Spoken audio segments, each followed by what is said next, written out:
In this second note-by-note episode I wanna show you my grading process step by step of this commercial, cleaner style look, so let's jump into DaVinci Resolve.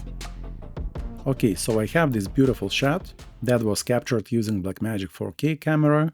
So the first step I will do is apply my classic power grade SNO3. You can download it for free from my website gradelekpro.com.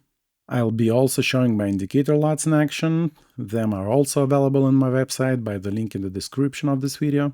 It already has all the nodes preset and also CST in and CST out ready. I just only have to set my camera input color space and input gamma, which is converted to DaVinci White Gamma DaVinci Intermediate, and then CST out, converting everything to Rec 709 Gamma 2.4. So while it was shot on Blackmagic Pocket 4K, I choose Blackmagic Design Pocket 4K Film Gen 4 as an input color space and the same Pocket 4K Film Gen 4 for input gamma. Now I have my image converted to Rec 709. This shot is clean, so I don't need this noise reduction node. Let's delete it.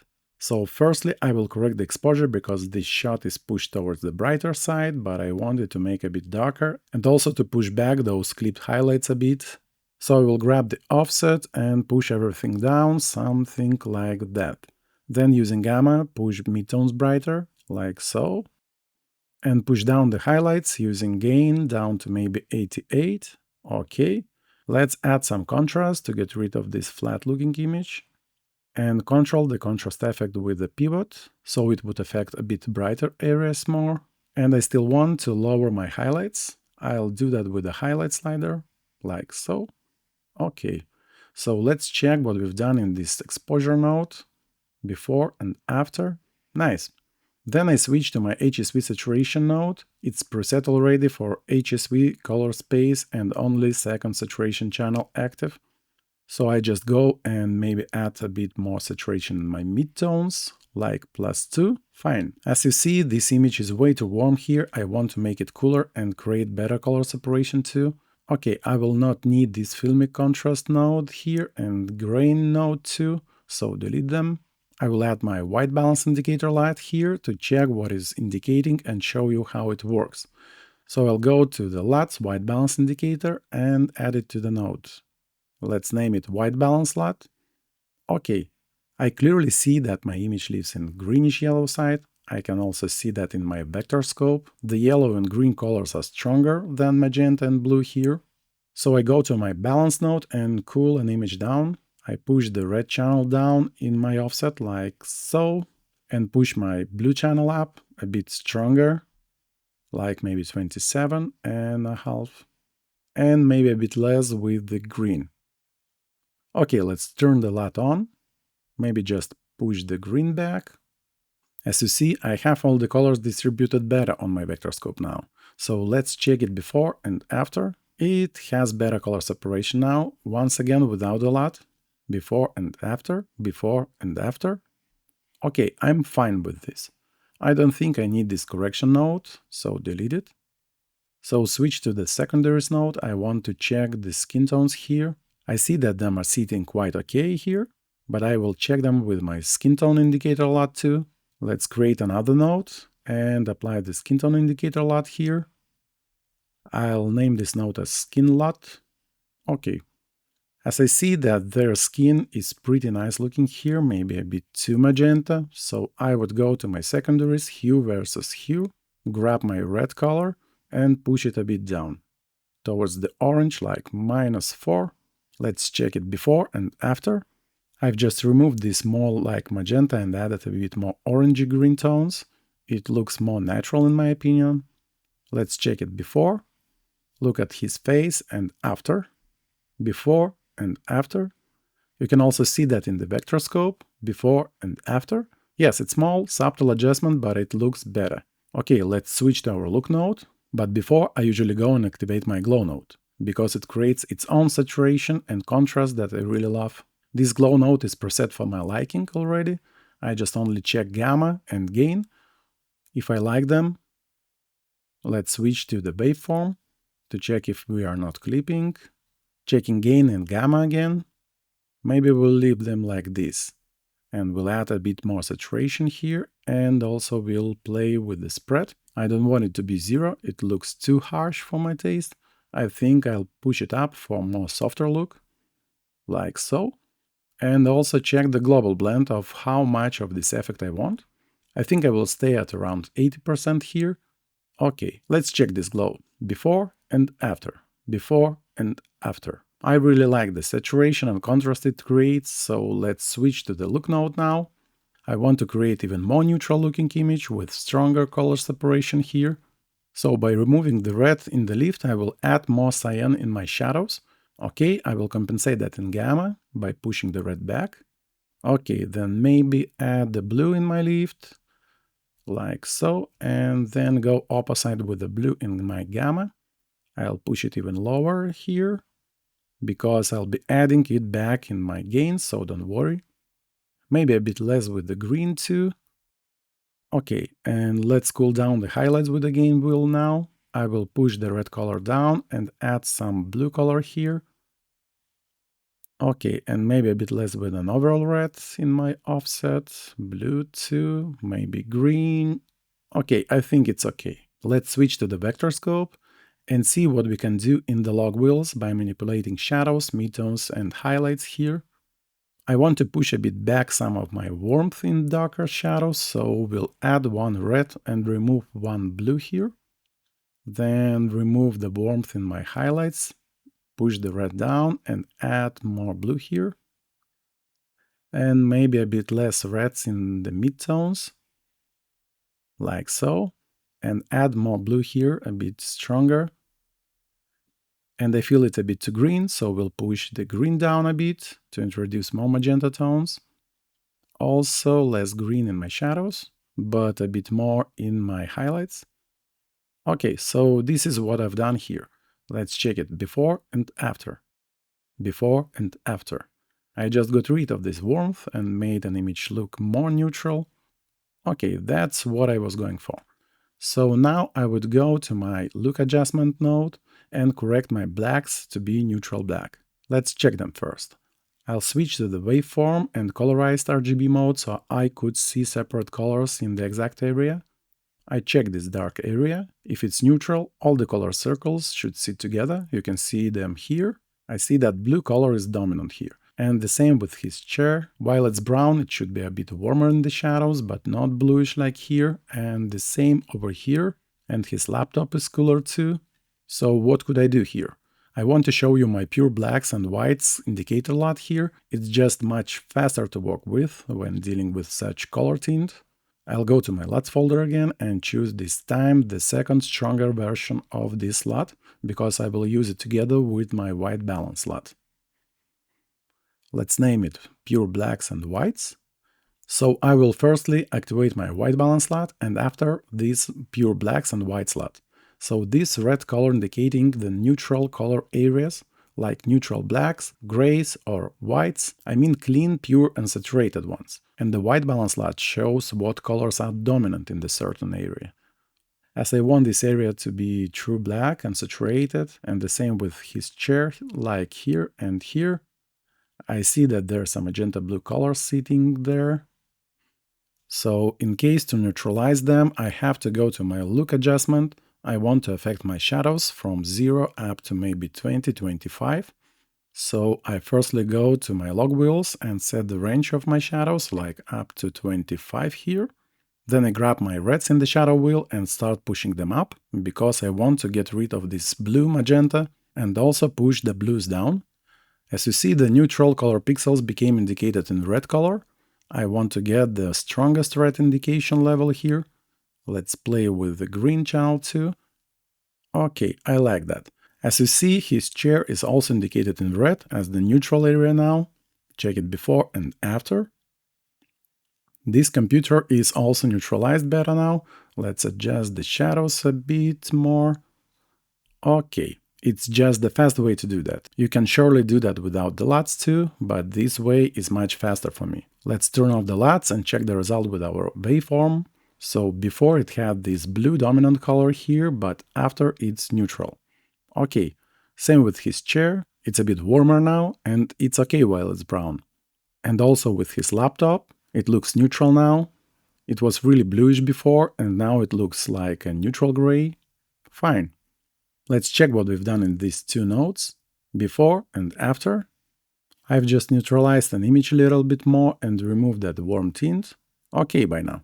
I have my vignette preset in this node already. It's very soft here. I just maybe want to make this window a bit smaller and not so soft.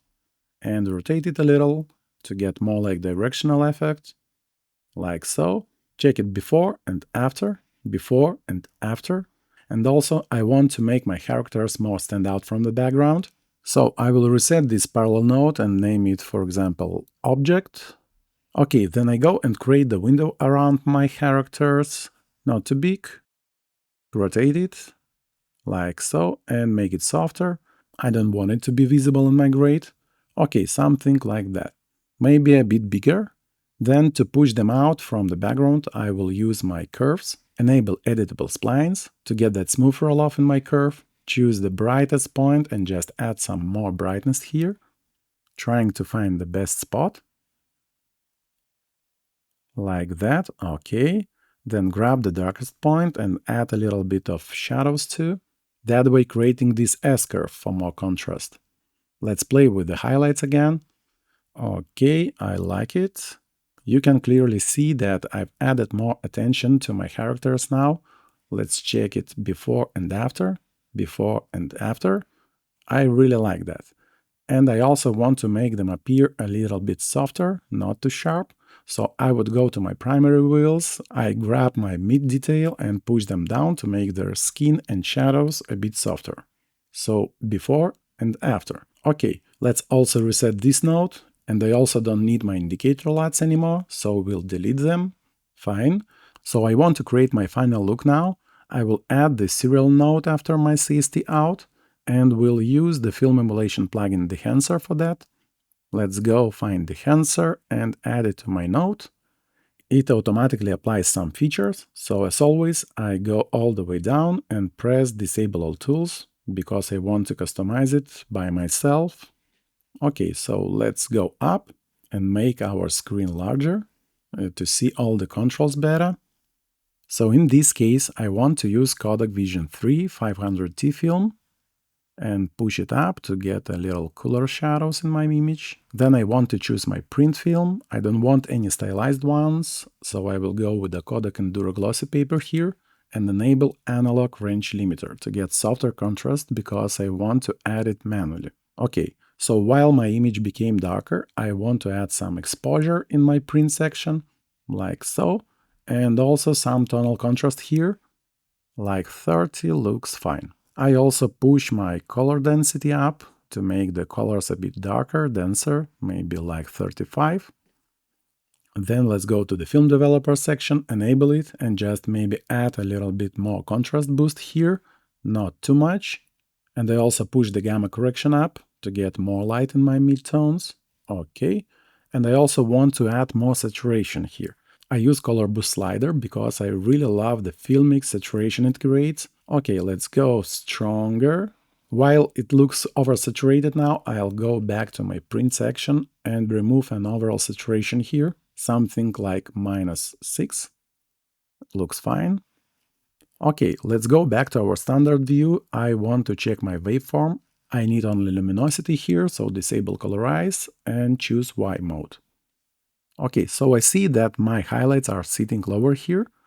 I want to push them up and just maybe a little bit down with my shadows. So I will go to the expand section and push black and white points here. Let's firstly push the black points slightly down, only a little. And then rise my highlights by pushing the white point slider. Not too much, not to clip them. Something like that. I feel it's maybe a little bit too contrasty, so drop my tonal contrast down a bit. Okay by now. Let's go back to the full screen mode. Next I want to create a bit better color separation using color heat section. Enable it and go to these global sliders. I want to add a bit more cyan color in my image. And while it gets to green, I also push it a bit towards magenta here. Maybe also add a little bit of blue too, just a little. Then I would go and grab my shadow tone, because I feel that my shadows are too blue now. So I push them to the warmer side, something like that. And then maybe just make my midtones a bit cooler, not so warm. So push them slightly down here. Okay, let's check it before and after, before and after. I like what the color heat does here, but maybe a bit too blue. Okay, I think I'll leave it like that. Next, I want to enable halation, then go to the custom. I don't want it to affect locally with this reddish spread, so we'll remove the local diffusion and use global diffusion only here. Not too strong, something like that. It gives a little more warmth in my highlights. Okay, I will also add the bloom effect to soften an image a bit, but it's too strong for me, so I will push it down to like 28%. Fine for me. If I feel that my look is too strong, I can go to this output section and control how strong the dehancer will affect my image. So this was before the dehancer and this is after. So I think I will stay at around 90% of this look. Okay, let's switch back to a normal view and analyze an image a little bit more. What I see, his face is a little too saturated for me. Her skin tone is perfect here, but he's looking a bit too saturated. Yes, it's maybe because of the reflection of her yellow shirt on his face, but I would desaturate it a little to get it more natural looking. So I'll go to my parallel node and name it face. We'll add the circular shape window, make it smaller and softer. Then go to the primary wheels, saturation slider, and desaturate it a bit. Like down to 41 feels okay. Let's go closer. Check it before and after, before and after. It looks more natural now. Also, if the shot is moving, just don't forget to track this window. I'll go to the tracker and track it. I am bypassing my grade for the tracker, that way it tracks much faster. Okay, I should also track this object window too. Let's do it. Okay, and I would create one more parallel node. I don't really like this bookshelf. These blurred colors are a bit too saturated and also the light should be a bit stronger, not so dull. So I will add the circular window again, resize it, make it softer, go to primary wheels and desaturate it a little.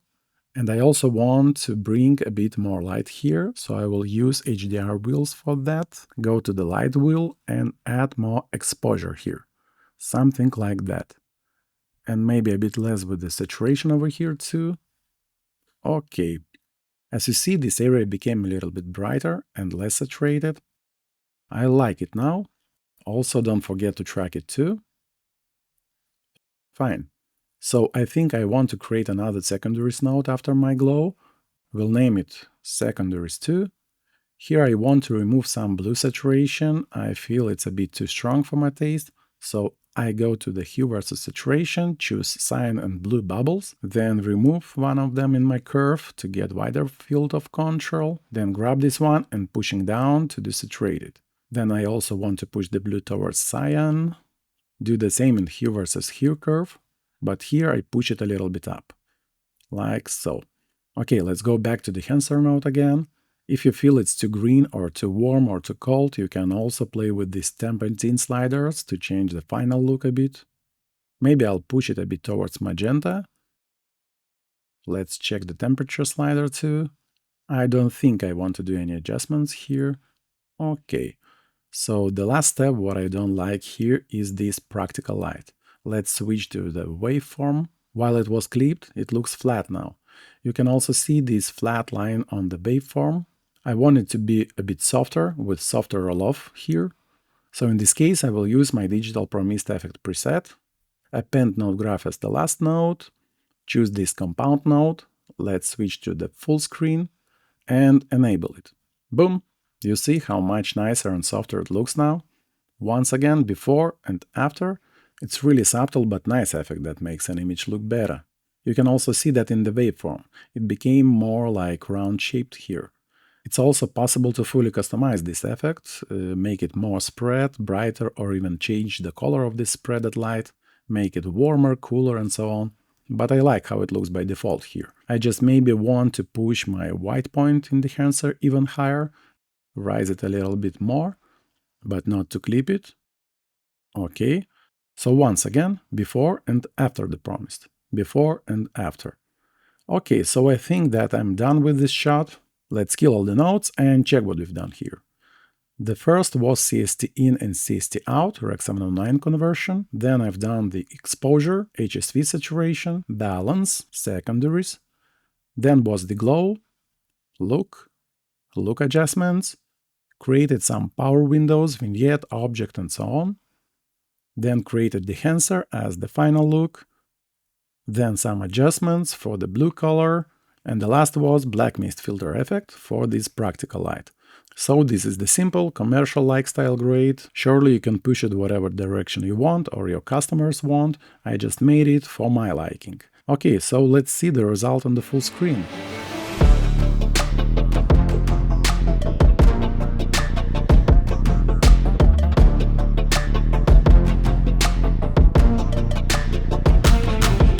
Thanks for watching. If you want more like these step-by-step episodes, let me know in the comments below. All the LUTs I've been using today are available on my website by the link in the description. But now, don't forget to hit the like button, subscribe, and I'll see you in my next video. Bye!